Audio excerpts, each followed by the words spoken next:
see rule in this tournament vary. As you do see Mark Lalangue on the left, Grand Prix champion, I am very surprised to see a deck that doesn't have Stomping Ground yet existing.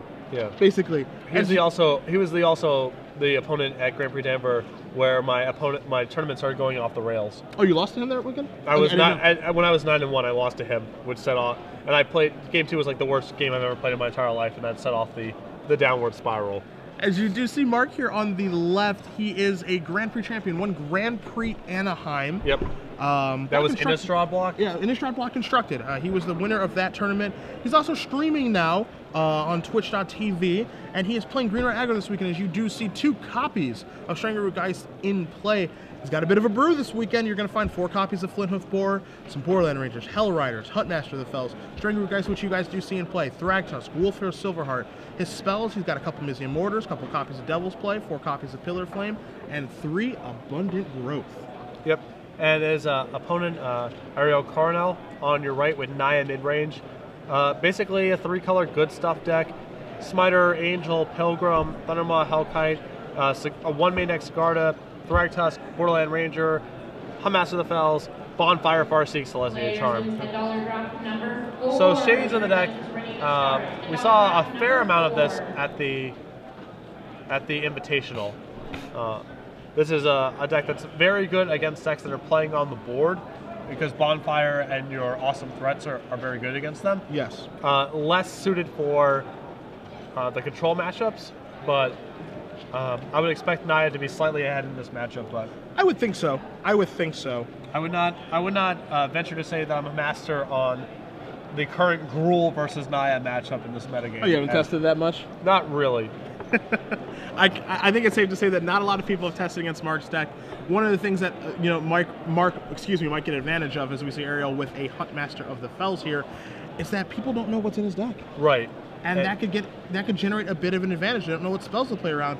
I would be interested to talk to Mark after the tournament, assuming he does make a deep run this weekend, just how many Mizium Mortars that we saw kind of blow out the opponent this weekend. How many Mortars does he have? He has 3 in his main deck. How many copies of Devil's Play does he have?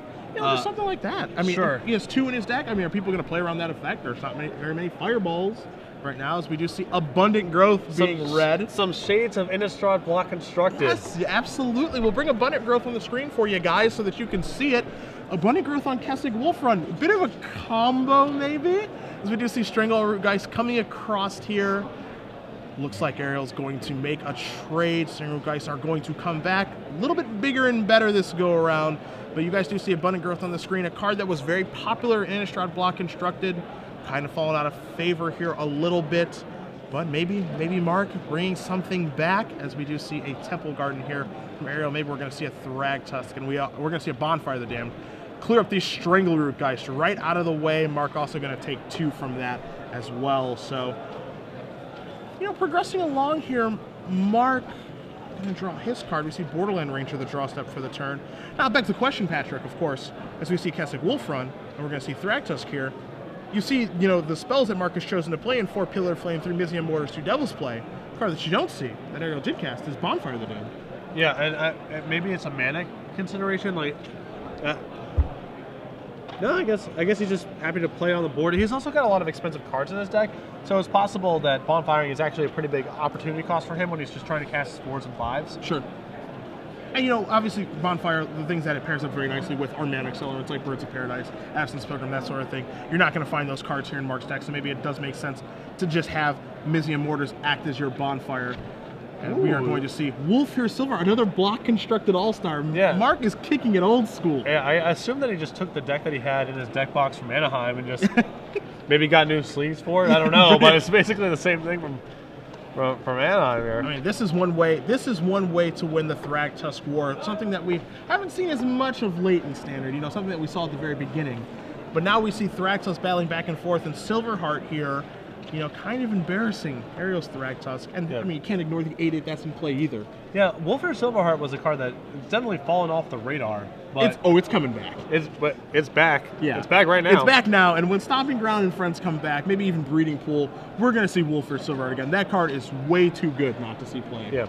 Way too good. That card defined that block constructed Pro Tour. Yes. Ariel could really use a Selesnya Charm here. I don't. That is not big enough. I mean, that's a good card. That's fine. That's a good Magic card. As you see, Thragtusk number 2 from Ariel, gaining 5 life, netting him a 5/3. But we see Mark with big creatures, and we see Mark with a Kessig Wolfrun in play. And as you know, and anyone who's played Magic for a long time, and when you're playing in a matchup of green decks, kind of green mid-rangey decks, the biggest creature wins. And certainly trampling is insane too, you know. So Mark very well set up to fight this kind of fight here. All right, Thragtusk is just coming through, and let's see if Mark wants to get any more additional damage in, or if he's happy with just the 9. Yeah, just 9/7. That's it. Just coming across, and we see Borderland Ranger coming in. Gonna search him out of land, make that Wolfrun even a little bit better as he does search for a mountain. I think, and this wasn't a time where I played a ton, at least not competitively. I was kind of young watching this from the scenes, but, Fire to Yavimaya, when that was a big deck, I think was just kind of like the biggest creature won. Is that kind of how it worked back then? Haste was super important. Okay. Yeah, being on the front foot. Also, Mana Denial was big because you could kill the birds and elves and port, but yeah, it was basically about getting your big stuff. Getting the big boom booms into play, maybe. Whether you were denying your opponent by doing it yourself or denying your opponent the ability to do it, it was a lot of how the game was played. It looks like we're going to see Mark. He's going to cast Pillar Flame here, Pillar Flame there. This guy's got to go away, but I'm still going to get a 3/3. Yep. That's still going to happen. The Thragtusk is just going to remove from the game. And I think Mark is saying, yeah, I can beat 2 3/3s. And also, I'm probably not going to get to do anything much better with these pillars. Yeah, those might go upstairs. A little bit of reach as we do see a Restoration Angel here drawn from Ariel. But so actually, pretty awesome that Mark took care of that Thragtusk. Yeah, that Restoration Angel is far worse. Don't let the shenanigans start. As we do see a Loxodon Smiter here. Now we're going to see a Farseek. And I think Mark is feeling pretty good. I think we might see the two big boys here come across, and this might be a sweet attack. Yeah, this might be an attack for a whole lot of damage, and some of it trampling. We might send in everyone, actually. Borderland's not afraid. No. He gets to trade up here with the Smiter.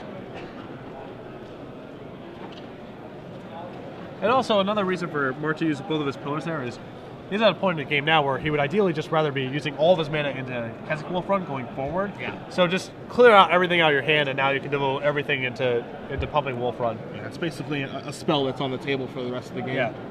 And Wolfrun provides just such a powerful effect once you do get all those spells out. And that's why you see Borderland Ranger side by side, with the rest of these cards. Borderland Ranger fixes your mana. Make sure you hit your land drops for your big 5-mana spells. And once all said and done, assuming you've drawn a Kessig Wolfrun, you get the mana sink right into it for the rest of the game. Yeah. And Borderland Ranger does come across, as you said. Well, I mean, from Mark's perspective, I believe that he feels like Ariel just has to get the Silver Heart off the table. Yeah. He can't play with that card in play. So Ariel's already in a position where he's pretty heavily incentivized to triple block here. And if that's what's going on, then the Borderland Ranger attack is a free roll. And if Ariel isn't willing to triple block the Silver Heart, that's fine too. Yeah, now you're just going to see, now Mark can pick his poison. What he wants to do with the Wolfrun. How much do I want to trample over for? I just get to crush him with all of my mana this turn. And it's just a perfect attack. I mean, he's just in a great situation right now. There isn't really much of a reason to leave that Borderland Ranger back. Yeah, no, I mean, there's a lot of spots where I think a lot of people would have been a little more conservative with it. But because, from Mark's perspective, Ariel has to block either like this or triple up on the Silver Heart to be able to fight. If he's putting any one of his creatures in front of the Borderland Ranger, he's not getting anywhere, And we do see the last card in Mark's hand, the card that he drew for the turn, was a Huntmaster of the Fells. So now he's just going to try to figure out what he wants to do here, because he is going to lose his Thragtusk, but when Thragtusk does die, the pairing will be broken. But then when the 3/3 comes back into play, he can repair with that, or he can repair with a Huntmaster of the Fells, making Huntmaster into a 6/6 and Wolfir Silver Heart into an 8/8 again. So we pumped the Silver Heart for 0. Correct. That's just for trample. Correct. And now the leftover mana is going to be used for Huntmaster of the Fells. And we'll see exactly, where Mark wants to make the Soul Bond. If he wants to make it with the Beast token, looks like he says no to that. And we're going to see Huntmaster of the Fells, and I think we might see a thumbs up or a yes to pairing with this one, because of course it is just a better creature than the Beast. Yeah, and if it's paired up, it still survives Bonfire of the Damned. Correct. Ariel can't Bonfire for enough to kill a 6/6, so you might as well have your Huntmaster paired up. As we see these two change their Facebook status. Did you know on Facebook they now have a couples page? Ooh. Yeah. So these two are in a It's couple. complicated. Yeah, it doesn't look too complicated right now. They look like they're happy. It's complicated for Ariel. Yeah. This is awfully complicated. So the Ariel draw his card. I mean, even if it was a Bonfire of the Damned, it wouldn't even clear the board right now. You know, it would take care of that Beast token, the Wolf, and the Borderland Ranger, but he'd still be facing down a ton of damage. So not quite sure what Ariel can do to get out of this situation. You know, I do see a Selesnya Charm hiding out there. Yeah. And we're going to see an Absence Pilgrim too. So Selesnya Charm maybe Rekka mid-combat? I mean, Reckham is strong, I think. I mean, I guess he gets to... I mean, Mark has such a big board. Even if he puts Smiter in front of Huntmaster and shoots the Silverheart. Ugh. Yeah. Ugh. Hellrider. Yeah. What are we talking about here? I think that if I was in Ariel's position last turn when Mark made his attack, I probably would have put everything in front of the Silverheart. Sure. Because realistically, the only way I feel that he could have won that game from there is by drawing Bonfire. Sure. So you just need to put yourself in a position where Bonfire is actually a live draw. Like, give yourself an out. Yeah. You know, give yourself the best opportunity to win. I think Wolfram Silver on that board was the most dominant card right now. Yes. Being right behind Kessig Wolfram with all that mana. But you have to take care of what you can. Yeah. In that situation, I think I agree with you. You know, it doesn't look good on paper. It doesn't look good on the board to throw all your guys in front of that oncoming train. But if it gives you a chance to win, I think you have to take it. He's got a shot, right? If his next draw says Bonfire, he's right there, you know? Yeah, I would agree. So we do see Mark up a game with his brew, with his green-red, excuse me, aggro deck, not green-white. Green-white's a little bit more traditional. Ariel on the right-hand side, you have his deck list. Naya mid-range, a deck that you feel is a little bit favored in this matchup, but I don't disagree with you. Where's the help coming from? He has 3 copies of Angel of Serenity and 2 copies of Garrick Primal Hunter in his sideboard. Those are good starts. Sweet. Another copy of Sigarda if he wants to, you know, get a little more in the air, which I can see wanting to do here. Because, you know, with the Thragtusk battles, the ground can get kind of locked up. He's got Pillars, which I don't really like here. Ranger's Guiles, not a lot of targeted removal in Mark's deck. Nevermore, obviously. Nevermore, and Nevermore, I guess, is probably pretty bad, and Rest in Peace is certainly bad. Yeah. Taking a look over here at Mark's deck, one card that Mark was harping on during deck construction, as I was talking to some of the players, he was loving Blasphemous after this weekend. Yeah. And I think this is a spot where, again, we talked about how Mark's deck is going to be able to catch some people off guard because they don't know what's in his deck. This is a card that is just like the hallmark of that. A card that no one plays around anymore. Just a very unique Wrath effect. He has 4 copies in his sideboard, so we could see those coming in. He has 2 copies of Staffin' in. You know, in your more grindy matchups, I'm not quite sure this is where it's really at home because the ping effect really isn't going to do very much here. Drawing 2 cards a turn, obviously very powerful, but it does cost 6 mana. You're going to find 2 more copies of Huntmaster of the Fells in his sideboard, really at home here. 2 copies of Tree of Redemption in the sideboard. Not a bad spot for those. And additional copies of Devil's Play in this attrition matchup. Reusable Fireball is relatively good. Another copy of Wolf or Silverheart definitely coming in. Crushing Fines, not so much. 2 Ground Seals, definitely not. More for the Reanimator matchup. But he's got some tools here. Yeah, I actually like Staff in this matchup because there's a reasonable chance that the game just like grinds to a halt. Sure. And then Staff can kind of take over from there. It might be for more dedicated control decks, but the way these decks play out, I wouldn't be surprised if Staff was actually fairly good here. And Ariel doesn't really have a lot of ways. I actually believe the answer is 0 ways to answer it. To get that off the board. Okay. If I was Mark, I think I would want it here. Now, what's interesting, a card in Ariel sideboard, as you said, Pillar of Flame. A card that I agree with you probably shouldn't come in here, but we have knowledge to the deck list. Now, when you're looking at you know how that game played out, you probably doesn't know what Mark's playing. Maybe he didn't draw his white cards. Maybe he is green-red. I mean, do I know if he has elves in his deck? I like to pillar those. Pillar his mana accelerants. You know, we did see Strangleroot, guys. Yes, yeah. I'd like to pillar that, but you know, overall, the pillar targets in this deck, they're not great. No. You know, pillaring Huntmaster is fine. You know, pillaring Strangleroot Geist is fine. Flinthoof Boars are going to be a 3/3 majority of the time. Pillaring Borderland Ranger, it already did its effect of, you know, getting the land out of his deck. And then we see Hellrider, we see Thragtusk, we see Wolf or Silverheart. So we could see a situation here where Pillar of Flame is a card that is more stuck in Ariel's hand, not really doing anything. Yeah, I mean, it's hard to fight the instinct once you've seen, you know, Strangleroot Geist and, you know, the implication that there could be other small things going on to leave Pillar at home. I actually think Strangleroot Geist isn't even particularly good in the matchup. If I'm in Ariel's position, I probably want him to draw those because you have these Smiters and Restoration Angels and Thragtusks, like, your deck is very well suited to fight those kind of threats. Sure. So I wouldn't really want to be going out of my way to answer those kind of cards, because you have plenty of cards that do that work for you, you know? And I think I would agree with you, and we'll see how Mark sideboards for this, because Ariel saw some things that Pillar would be good against, and Mark saw some things that Strangler Guys is not very good against. As you said, he saw Smiter. He can assume Restoration Angels here. He saw Thragtusk, of course. He knows he's against 9 mid-range deck. When you're against this mid-range deck, you don't really want a 2-1 for 2. Probably dink him for 4. And obviously, when you're playing against green mid-range, the deck can gain a lot of life. So really, what are you even doing with that? As we do see both players keep their hands. We're going to see a Farseek here from Ariel searching a Temple Garden and kick it back to Mark. Yeah, and get in for 4, assuming that you have double green on, and you have it in your opening hand. Yeah, that's actually the ideal world. Sure. The actual nightmare is the turn 7, and I just drew Strangler Guys. Yeah, as we do see exactly what you talked about. We're going to see a forest and a mountain here. We don't know if Mark has double green. As we do see the Flinthoof Boar, which we will bring up for you because you haven't seen it for a little while. Let me tell you something. When Stomping Ground is a card that you can play, this card's going to be awesome. Yes. I would get yours now. Yeah. Because this thing's going to be for real. 2 mana 3/3. Nothing to ignore. I mean, interesting question. Scab Clan Mauler. I mean, which card's better? Is this one just always better than Scab Clan Mauler? Scab Clan Mauler having a trample, of course. But I mean, this one it's kind of interesting how this card plays out. It can be 3 mana 3/3 haste. It can just be 2 mana 3/3. It doesn't really have the work of Scab Clan Mauler. I mean, this puts a lot more pressure on how you have to build your deck, because you have to have a mountain and early green mana. Okay. Whereas Scab Clan Mauler was, you could bias your mana base towards one color and not have to worry about having basics of the other color. Sure. This actually puts a lot more pressure on how you build your deck. This card, I think, is overall more powerful. Okay. Scab Clan Mauler, of course, is asking you to play with a lot of 1, so it's putting a different pressure on you. Sure. But they are certainly close to one another. Just the parameters for what they're asking out of your deck are just a little bit different. As we see the boar coming across, Ariel did play a Cavern of Souls on his turn, just naming Dragon. And we're going to see Thragtusk #1 of Game 2. You do see Crushing Vines there in Mark's hand as well, which is a little bit interesting to see come in. He can assume Restoration Angel. I'm not sure if he can assume Angel of Serenity. And maybe Thundermaw Hellkite. And that Cavern on Dragon might have actually caused him to not play anything on the 3rd turn, because he wanted to just Crushing Vine Dragon. Sure.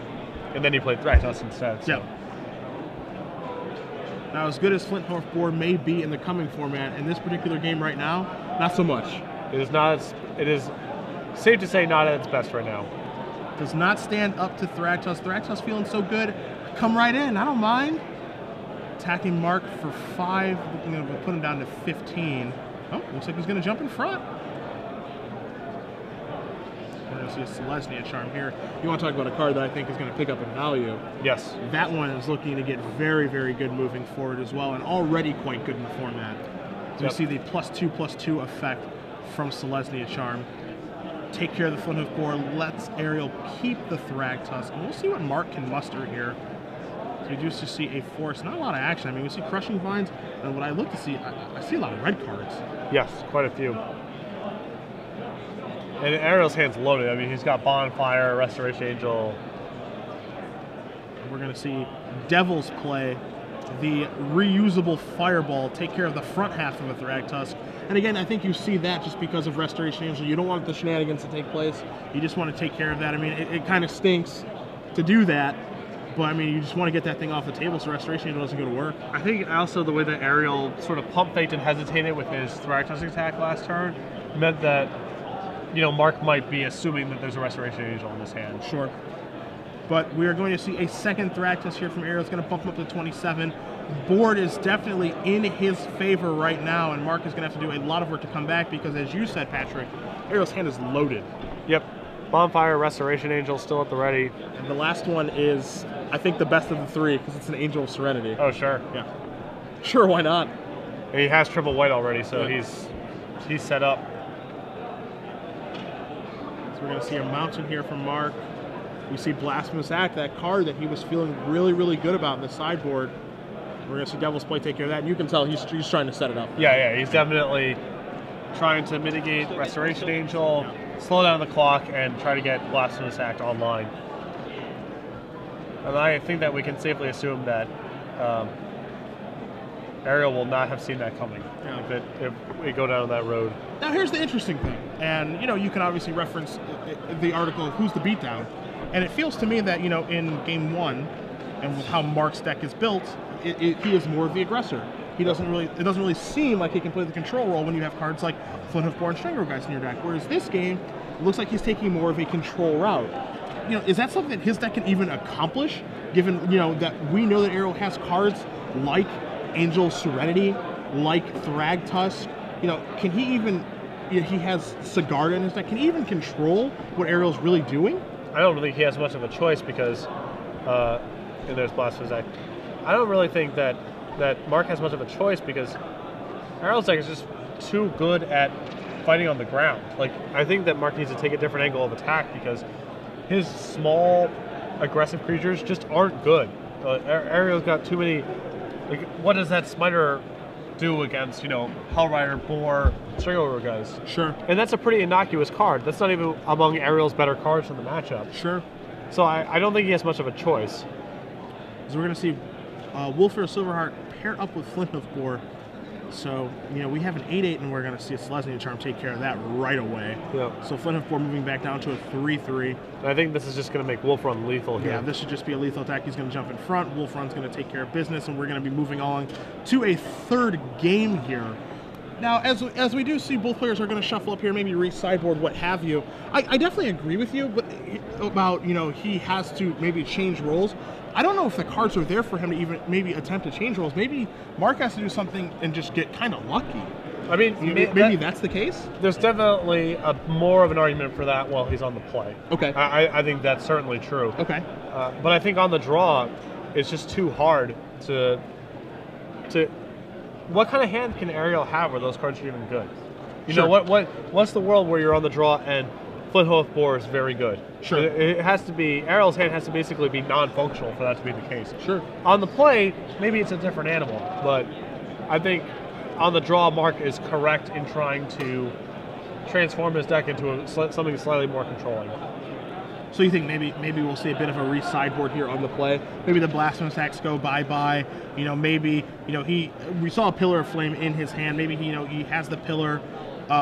Maybe he's able to just go, a couple of aggressive creatures, like Pillar your Mana Dorks, make it so that you can't really get your stuff online, and maybe that's his plan?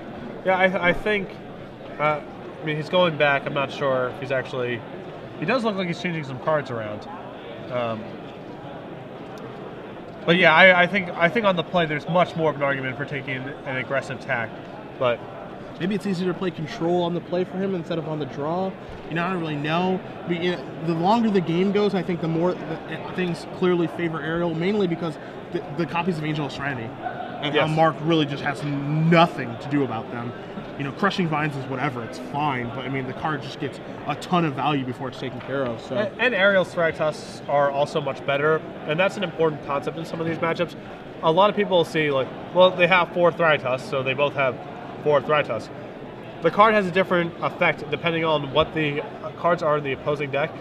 Thragtusk is much more devastating for Mark in this matchup than it is for Ariel, because for Ariel, it's allowing him to block and get time to set up his more powerful cards like Angel Serenity and Bonfire of the Dead. Okay. In Mark's deck, from Mark's perspective, him gaining life isn't particularly good against Ariel, because if Ariel wins the game, it's most likely because he's just overwhelming Mark. Yeah. So the extra time that he's getting isn't very valuable, and that's another incentive for Mark to try to push towards a more aggressive angle while he's on the play. His Thragtusks are not helping him stabilize the board. They're not fulfilling the role that they normally fulfill for him, against creature decks, because Ariel's deck, is trying to do something much more powerful. Sure. Now, one thing that we could see in this particular game here is you see both players re-sideboarding. Maybe Mark can do such a thing, get that aggressive start as best he can. Ariel does a nice job of gumming up the board, and then we see Amizium Mortars with Overload to clear things up and let Mark keep attacking. Maybe that's Mark's game plan after sideboard. Who knows? Right, and Ariel might be more inclined to bring in Pillar when he's on the draw, because Boar and Strangleroot guys are a lot more threatening when he's on the draw. Yeah. Not that Pillar can always get Boar, but it actually, on turn 2, it's actually not easy for Mark to be able to cast it as a 3/3. Yeah, just only 6 mountains in his deck among his 17, 20, 24 lands. You know, he has 4 Rootbound Crags, 3 Keswick Wolf Runs, and 11 forests. So yeah, it's he has not to always play. He has to play forest untapped on. Or I guess he can go mountain. He can go mountain crag or forest mountain. It's not. It's not easy to do. Sure, yeah, it's definitely not easy to always have it be a 3/3. Not yet, at least. Yeah, Stomping Ground's coming though. Yeah, get your board. in a month. Better get your boards because they're going to be a lot better. A little bit less than a month, it will be. But for right now, you know, an interesting gamble that Mark is taking with this deck.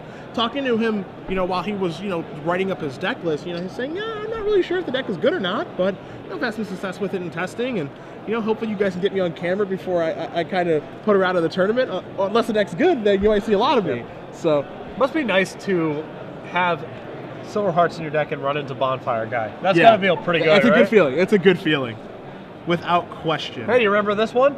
You remember this one? Bonfire Guy? You didn't think you'd be playing against that this weekend, did you? It's an 8/8 now, and the other guy's is a 7/7. So good luck with that plan. So we'll see if both players are able to keep their opening 7. Mark on the play here. I think being on the play game 3 crucial for him as well. Oh yeah, A big deal here. I mean, and I think this is a step. This is a step in the right direction for him as well. And what I think we can both agree is not a favorable matchup for him. As we said, you know, with playing mono ready, you know, hopefully, you know, maybe there's a mulligan or 2 for the opponent. You know, you kind of hope that happens when things aren't favorable for you. Yeah, I have had my share of Game 3 opponent on the draw and mulligans and me thinking just like, yep, there's the dial's moving just a little bit further. Yep, you know what I mean? absolutely. No, but being on the play is huge. I mean, you saw that game. The second game, Ariel went turn 2 Farseek and Mark went turn 2 Boar. What do you think the odds are that this card's going to be any good here? Yeah, it's pretty low. Slim to none. Pretty low. Slim to none. And I know a point that you bring up quite a bit, especially when people are playing 3 to 4 color decks in this format, is that opportunity cost now, where, you know, is Ariel going to have all of his colors? Farseek is used to fix. You know, there's a very realistic chance as we see some colorless lands in this deck list as well, and maybe the colors don't come online for him in time. Yeah, I think having a bunch of colors in your deck doesn't necessarily mean you mulligan to 6 more often, but I do think that it means when you mulligan to 6, you're a lot more inclined to mulligan to 5. Yes. As we do see an abundant growth here from Mark, fixing his mana, drawing him a card. And we do see Ariel did keep his 6. We see a Rootbound Crag, and now we do see a Temple Garden. So mana, you know, we see the colors might be okay. We'll see how many he has, and we do see Strangleroot guys coming across. So we're on the aggressive plan. Yes. Yeah, and I like this a lot better on the play. Let's see if Ariel has a response here. Nothing. We're just going to see it for us. So no Farseek. Another fist pump from Mark. Yep. No Farseek, so I don't have to worry about Thragtusk ahead of schedule or Huntmaster coming down on turn 3, as we are going to see another attack with Strangleroot Geist. No Boar or anything, and just a pass back. This would be a good spot for, say, Loxodon Smiter. Smiter would be good. We're just going to see a pass back, though. It's not a good spot for nothing.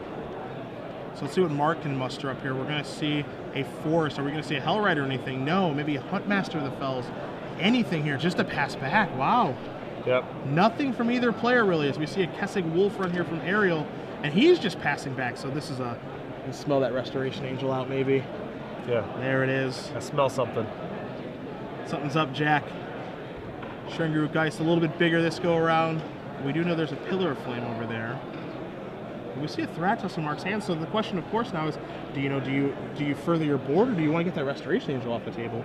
I mean, he has to have a pretty... I mean, if he has nothing to follow up the Pillar with, I think I would Thragtusk. If I had anything decent, I would Pillar and play whatever. Sure. Even something like Borderland Ranger, I'd rather Pillar. But I don't think he can just spend his turn saying Pillar your guy, go. Because what are the odds that the Thragtusk gets to attack next turn, you know? If Ariel has any sort of play, or a lot of his plays, meaning that 3/2 Geist doesn't even matter. Sure. And we are going to see a Pillar take care of that. And just to pass back, okay?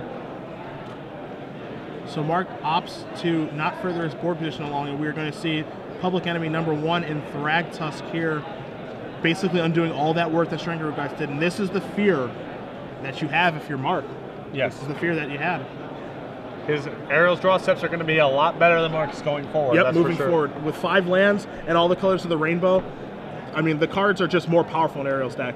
Yep. So we do see Strangleroot Geist coming across here. He has Garruk Primal Hunter, Angel of Serenity, the rest of his 5s. I mean, no end of powerful stuff. We're going to see a Thragtusk here from Mark. Going to push him up to 25 and put a sizable threat on the board. Well, this is what I was talking about Ariel's Thragtusk being better. Even if you ignore Restoration Angel, it's just Mark has cards like Boar and Stranglegeist in his deck that turn Ariel's Thragtusk into actual 3-for-1s. Sure. The same is not true in reverse. Yep. And we see Loxodon Smiter in Ariel's hand, along with a Kessig Wolfrun and another land, a Sunpetal Grove. Doesn't look like there's a ton of action over there. It looks like he might be floating a little bit, but there's 5 mana being tapped. And we're going to see a Thundermaw Hellkite. Okay. So he's going to go to the skies and start pressuring Mark's life total. It's going to push Mark back down to 20. And if you're Mark, you're actually thrilled that was his play instead of basically any other creature in his deck. Yeah. Because you can definitely win this game in 5 turns. Yeah. If Ariel wants to spend his turn just getting an attacker into play, you're actually pretty stoked. Yeah, you're definitely happy about that. Like another Thragtusk or Restoration Angel, it's hard to imagine Mark winning unless he gets very lucky with Blasphemous Act. But this game right here is very winnable. Yeah, you're pretty happy with how things have shaped up so far. You know, Mark can attack here, relatively profitably. Stranglegeist trading with the front half of that Thragtusk, maybe getting in for 5, putting him down to 11. His deck has some reach. He does have 2 Devil's Plays in his main, 1 in his board. So, maybe Mark is also calculating, maybe I only have to get him down to like 11-ish. Right. And start, draw those fireballs, start moving upstairs. Those are all things that can be running through his head right now. So you see Mark does have a Blasphemous Act and a Thragtusk in his hand, and he is going to come across here. Kind of threaten that Kessig Wolfrun as you see him kind of moving those manas over a little bit as well. His Wolfrun and 2 lands set aside. Yeah. Not Mark's first rodeo. No. So we'll see what decision Ariel chooses to take. So we're just going to see these guys run into each other. Mark's going to get in for 3 and knock him down to 13. You see Ariel's hand right now, Patrick. 2 Wolfruns. And I think, and a Loxodon Smiter. A Smiter. That's it. And you see a second Thragtusk here. Yep. What's in trouble. What's left over in Mark's hand? We do know that Mark has. What do we draw there? Didn't quite get a good look at it. I know that Mark has a Blasphemous Act. Not quite sure. It looks like Selesnya Charm was the draw. Pretty good. Yes. Good draw, but not great draw. Yeah, I mean certainly against a Wolfrun, that's not a bad draw to have. Yes, that's definitely true. Mucks up a lot of Mark's paths. You see Thundermaw can't stop, won't stop. In for 5 more, knocking Mark back down to that 20. Kind of begs the question is we're going to see probably that Loxodon Smiter. Should we still be attacking with that? The life total is Ariel's life total 13. It's okay. I think there would be an argument to sit back if Mark didn't have Wolfrun in play. Okay. But with the Wolfrun, it's just too hard to defend with that guy. Sure, make profitable, good, healthy trades. Yep. Ariel actually needs to kind of play a shorter game here because the Wolfrun can overwhelm him here. Okay. So just get in your shots, sort of compress the action. He has his own Wolfrun where he can, maybe fireball Mark out. I like continuing to attack with the Hellkite here. Okay. Because we did see the Loxodon Smiter that we knew about from Ariel come into play. His hand right now, just a Kessig Wolfrun and a very important Selesnya Charm. And we'll see, Mark saw this in the second game. He saw Selesnya Charm. So now it's up to him to, play around this the best that he can. Yeah, and it makes attacking real hard, right? Because if you're under the impression that Ariel has it, what do? If you send with everyone, then he puts Smiter in front of one of your 3 power guys, the Beast in front of your Thragtusk, and then do you just not Wolfrun? Yeah, you know what I mean? Like do you just Wolfrun for 1? Right. And then he just makes the Smiter into a 6/6? Yeah, it's a pretty big squeeze here. So we see a Blasphemous Act over there. We see a Force. Blasphemous Act Thragtusk is the rest of Mark's hand here. So, maybe he's setting up some sort of Blasphemous Act, leaving himself with a 3/3 token. You're not quite sure. And if his plan is a Blasphemous Act, then he has to be very careful about allowing Ariel to profitably trade because he needs to have Ariel to actually have a saturation of guys in play for that card to be good. Yeah, for it to be cheap and be able to, for it to be cheap and then slam down with Thragtusk, post it. Stuff like that. Yeah. Yep. I mean, he's squeezed in a lot of directions here, so. So we do see Mark coming across with all 3 creatures, putting initiative on Ariel to make the proper blocks. Yeah, and this is how I would block if I was in Ariel's spot too. Yep. with that Selesnya Charm, you have a lot of insurance against the range of cards Mark can have here to justify the attack. If it's just Wolf Run, you have that covered, and if it's something else, you probably have it covered too. Yep. And now we see the big tap of Wolf Run here, targeting the Beast token, and we're going to see exactly what you said, the Selesnya Charm, as Mark kind of kind of bangs his fist a little bit on the table there. Yeah. Definitely not pumping it, but a little bit unhappy to see that. Yeah, that was devastating. I mean, and so now Ariel draws his card, and as you said, every draw step here, a huge sweat for Mark, because again, the cards in Ariel's deck so much more powerful than the cards in Mark's. Ariel has so few bad draws. For example, Bonfire of the Damned would not be a bad draw here. That would not be that would not be a poor draw. Something that just comes off the top of my head. Yeah. But Ariel also has to be worried. I mean, Blasphemous Act is also something that's got to be, you know, he's looking at a Huntmaster in his hand right now, and he's like, do I even want to play this thing? Like, you know what I mean? Is he better off just attacking with his guys and using Wolf Run and trying to close his game out quickly? Well, if you do that, then you risk losing to Devil's Play or some other burn spell. I mean, it's tough to play around everything here. As we're going to see a Huntmaster of the Fells here from Ariel. Going to get 2 life, going to get a Wolf token, 2 guys in the way. But now, we know, of course, that there is no Selesnya Charm to fear, and also, with Ariel's tapping of his mana, there's no Selesnya Charm for Mark to fear either, so probably a bit of a hiccup there. Yeah. No bluffing of Selesnya Charm, which was such a beating last turn. And Mark played into it. Maybe he would play into it again, but if there was white mana open, he would at least second guess himself a little bit, I think. Yeah.